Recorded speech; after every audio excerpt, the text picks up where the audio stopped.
اعوذ باللہ من الشیطان الرجیم، بسم اللہ الرحمن الرحیم۔ ناظرین، میں ہوں آپ کا میزبان سید انادین شاہ سہیل افسن کے ساتھ۔ ناظرین، سندھ میں مردم شماری کے جو مراحل ہے وہ پائے تکمیل تک پہنچے تو سبھی سیاسی حلقوں میں جو ہے وہ بے چینی جو ہے یہ پھیل گئی۔ سارے سیاسی حلقے جو ہے وہ مردم شماری کی مخالفت میں کھل کر سامنے آ گئے۔ اس کی بڑی جو وجہ ہے، اس کی بڑی وجہ یہ ہے کہ جو ہماری پاکستان کا دل کراچی ہے، تو کراچی میں جس طرح چیزیں بتائی گئی اور رجسٹر کی گئی، یا سندھ کے جتنے بھی شہری علاقے ہیں ان میں چیزیں جتنی بھی جو بتائی گئی اور ان پہ جو ریزرویشن تھے وہ بتائے گئے، تو ان کے بارے میں آج میں آپ کو بتاؤں گا۔ نمبر ایک بات کہ MQM جماعت اسلامی اور کہیں پر پیپلز پارٹی نے اعتراضات کیے کہ لوگوں کی جو ہے وہ گنتی صحیح طرح نہیں ہوئی، یا گھر جو ہے وہ صحیح طرح نہیں گنے گئے، بہت سارے لوگ جو ہے وہ رہ گئے ہیں۔ اس کے علاوہ دوسری بات کہ کراچی میں یہ بھی کہا گیا کہ بہت سارے گھروں کی جو ہے وہ گھر شماری بھی نہیں کی گئی۔ جب میرے ذہن میں بہت سارے سوالات ہیں،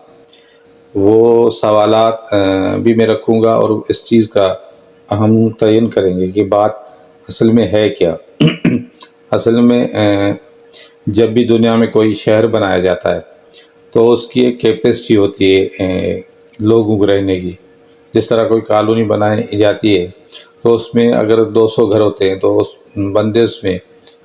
آپ لگا لیں 2000 2500 یا 3000، اگر وہاں پر 30,000 بندے بٹھا دیں گے تو وہ اس کالونی میں ساری چیزوں کے پرابلم ہوں گے، لائٹ کے، بجلی کے، پانی کے، ساری چیزوں کے۔ تو کراچی میں اس طرح ہی کیا گیا کہ کراچی میں نہ فقط پاکستانی مگر یہاں پر افغانستان کے اور برمی، بنگالی سارے لوگ جو ہے وہ کراچی میں بٹھا دیے گئے، اور پھر کراچی کو میں جس سیاسی پارٹی کو لگا کہ یہ لوگ ہمیں فیور کریں گے تو انہوں نے اپنے ملک اور وطن کے لیے نہیں مگر اپنی فیور کے لیے ان لوگوں کے کہیں سے کارڈ بھی بنوا لیے، کہیں سے جو ہے ڈومیسائل PRC بھی بنا لیے، اور ان سے جو حقوق پہ ڈاکہ پڑا، وہ جو مقامی لوگ رہ رہے تھے، جو مقامی لوگ ہزاروں سال سے بس رہے تھے، ان کے حقوق پہ ڈاکہ پڑا۔ وہ لوگ تو میرے خیال میں تقریباً خاموش ہی تھے، انہوں نے کوئی مزاحمت کی نہیں۔ اللہ کی طرف سے کچھ اچھا ہونے کو ہوتا ہے تو بہت ساری چیزیں اچھی ہو جاتی ہے۔ ایک بات یہ ہوئی کہ ایپ میں جب آپ کا NIC ڈاؤن لوڈ کیا جاتا ہے تو اس میں ایک پتہ آتا ہے مستقل پتہ، اور ایک آتا ہے کہ آپ کا جو عارضی رہائش ہے وہ کہاں کرے۔ تو آپ کے جو مردم شماری ہے جو اس کی گنتی جو ہے آپ کے مستقل پتے پہ ہوگی۔ اگر مثال کے طور پر کوئی بندہ جو ہے وہ لاہور کا رہنے والا ہے، اس کا جو ہے مستقل پتہ لاہور ہے، اس کا اندراج وہاں ہو گیا، تو آپ اس پہ ناراض ہو کے یہ چلا رہے ہیں کہ یہ ہمیں قبول نہیں ہے۔ دوسری بات کہ جو ہم نے کہی کہ جو ہم نے گھر شماری کی ہے، اس گھر شماری میں یہ ہے کہ کراچی میں بہت ساری بلڈنگیں بنی ہوئی ہے، اور وہ بلڈنگیں جو ہے یہ نہیں کہ وہ بلڈنگیں ساری آباد ہے، سب لوگ اس پہ بیٹھے، اس میں خاندان بیٹھے۔ بہت ساری بلڈنگوں میں بہت سارے اتنے اپارٹمنٹ خالی ہوتے ہیں کہ جن کا آپ کو اندازہ نہیں۔ اب کہہ رہے ہیں ان کو بھی آپ گھروں میں شمار کریں اور ان پہ بھی نمبر لگا لیں کہ یہ بھی ہو گئے۔ اگر ابھی ایک عمارت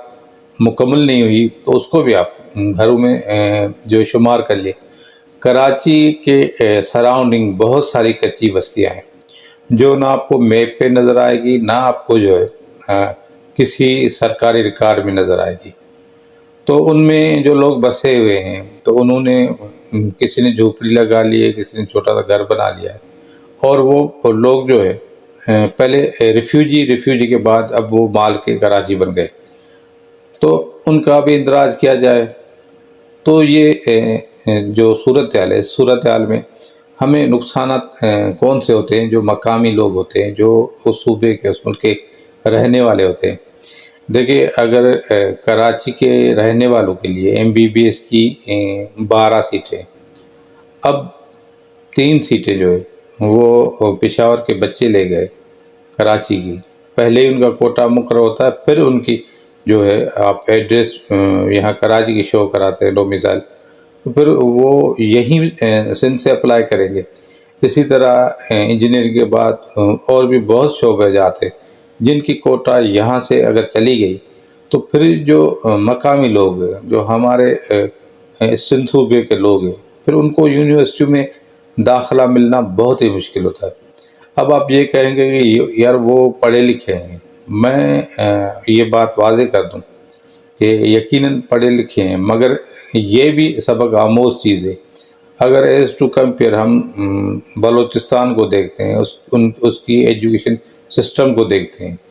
اور پنجاب کے ایجوکیشن سسٹم کو دیکھتے ہیں، تو ہم یہ کہیں کہ بلوچستان کی جو ہے وہ لوگ جو ہے وہ ان پڑھ ہے،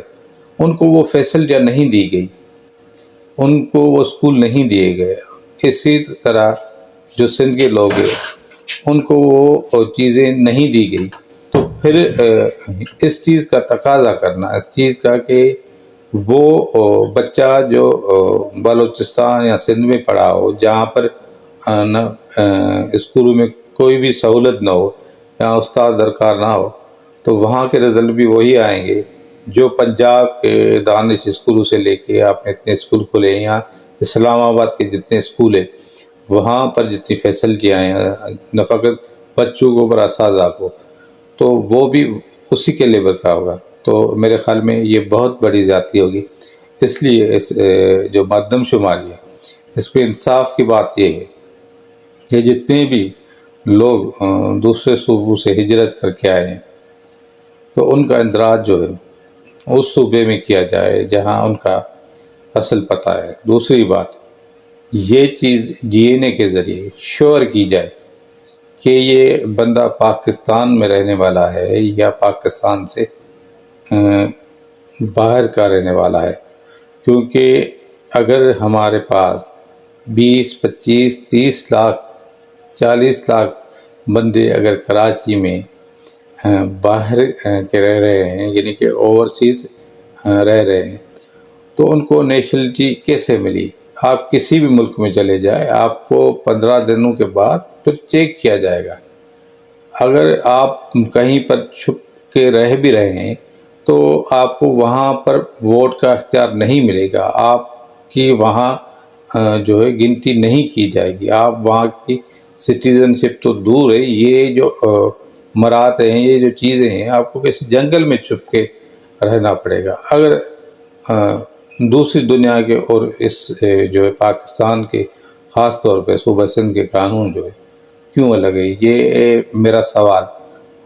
نہ فقط انسانی حقوقی جماعت سے بھی ہے، اور پھر یہ میرا سوال پوری عالمی جو میڈیا ہے ان سے بھی ہے، اور میں اس سوال کو عالمی عدالت میں بھی کہتا ہوں کہ وہ بھی اس چیز کا نوٹس لے کہ یہ جو چیز ہو رہی ہے تو یہ چیز کہ متحمل یہاں کے رہنے والے نہیں ہو سکتے۔ اسی کے ساتھ لوگوں کا اجازت، پھر ملیں گے کسی اور ویلا کے ساتھ۔ اللہ حافظ۔